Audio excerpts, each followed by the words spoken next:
shit. Scan the audience, please. My name's Jennifer, and today I'm going to talk to you about how to budget so well that it becomes second nature. According to Skin and Money's Angela Johnson, 3 out of 4 Americans do not have enough money in their account to account for a job loss or a major medical emergency. Could you imagine if you lost your job today? Could you pay rent next week? I know I couldn't, so we're kind of all in the same boat. Learning to properly budget is the key to making these issues not affect you as much. Spending many years working for nonprofits, I went from jobs that paid me very well to jobs that I loved, but they didn't pay me a whole lot. So I had to learn to utilize every penny that I made and make the best life out of it. And that's really important. So I kind of consider myself not an expert, but I'm very comfortable with learning how to take what I have and get the most out of it. The biggest thing that I enjoy is that I shared this with my partner Colleen, and her living on financial aid, a small-time university job, she's been able to not just live on her financial aid, she's been actually able to go out and have fun and not worry about every bill. She knows her bills are covered. And that's the most important part, is learning where your money goes. Today I'll explain to you how to design, follow, reevaluate, and create a budget that you'll know so well that you'll create these great spending habits that it's second nature to you. Buying a couple of beers at the bar or going and shopping for a dress, you're not going to have to worry about what money that's coming out of or where it's going, because you'll know that your bills are covered and you have this little bit of fun money on the side. So the key to that is knowing the definitions of designing a budget. Some of those are what actual needs versus actual wants are. So Scott Hollowell from USAA's Money Blog says that you have 2 types of needs. One's absolute necessities, one's mere necessities. So absolute necessities are food, clothing, shelter. You have to wear clothes, you have to be fed, and you have to have a roof over your head. You don't need a car. You don't need the insurance that you have to have when you own a car. And you don't need the utilities in your house, technically. Although I know most of us love having those utilities. Everything outside of that is financial wants. Bars, drinks with your friends and stuff, that's a want. Most of us might consider it a necessity. Cable television, a want. You don't need it to live. So the first part of that is actually designing the proper budget and figuring out where everything goes. So once you figure out that budget and you've created that income, you figured out where it's at, and you've taken that expenditure, all of your expenses, and you know where they're at, putting the 2 together and hoping out you end up in the black. You want to be on the black side of that. If you're in the red, you're going to have to trim a couple of other places.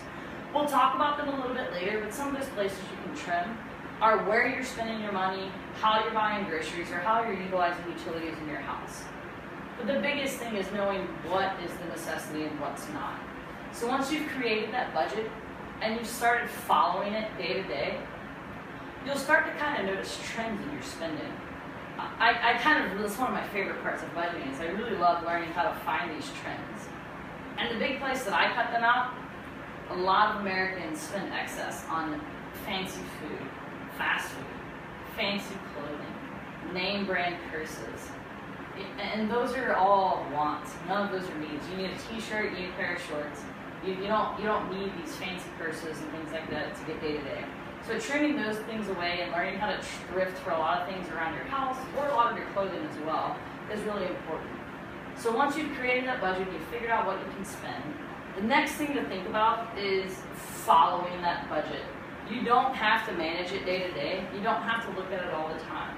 But one of the things I really like is the first couple of months when I change my budget, I'll watch my receipts. I'll figure out where every penny goes, and then if I see some excess spending because I got a little too crazy, I'll trim them down and I'll figure out where they're at. CNN Money recommends creating a budget worksheet.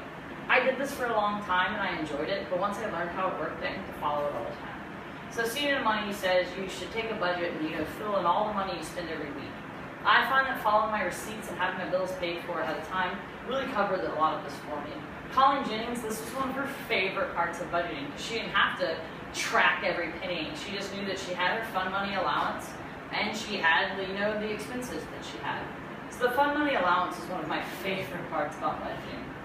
So the fact is, you take your expenses and you take your income, and once they're gone, you determine how much you can put into savings and how much you want to have to spend for non-designed expenses. You don't know where they're going to go, but you have it in your wallet. So that's the biggest thing.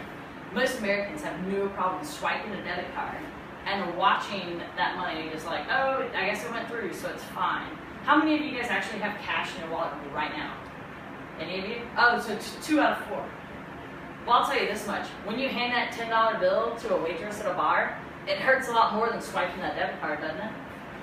I mean, I know it does for me. When I see those $10 leave, I'm just like, oh, that's 10 out of my 40 I have to leave. So that's another thing. It's just making sure you know where your money goes and how it goes there and kind of when it goes there. You can also save a lot of money by budgeting around your house, turning off the water when you brush your teeth. Personally, Colleen and I built a rainwater containment system in our house.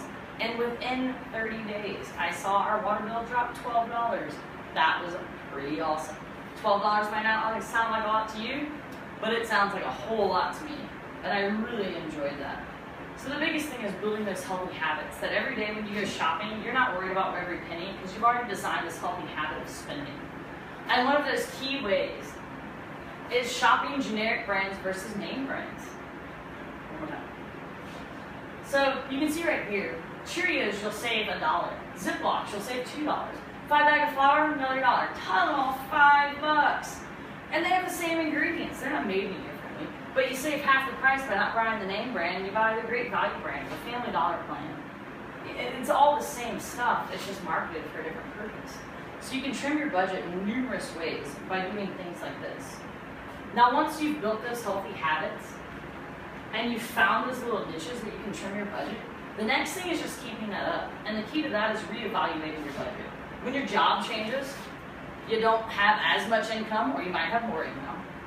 Or maybe I changed my grocery plan from $200 to $125 in 1 month of just not buying extraneous things, like not buying 5 pounds of onions, buying the 2 onions I may use in those 2 weeks.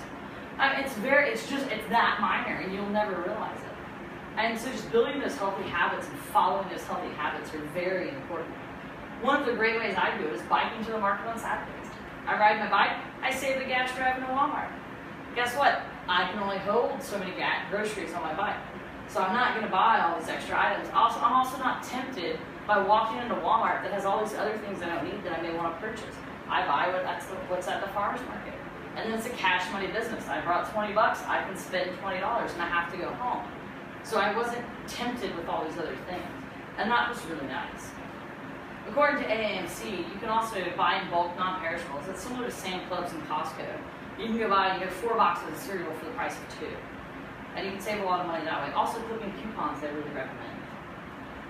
Now, living paycheck to paycheck is not fun. But if most of us will follow this very simple plan of creating a budget, tracking our spending, adjusting where necessary, changing for your lifestyle changes, and then creating those wonderful, healthy habits that become second nature, next thing you know, you're in financial freedom.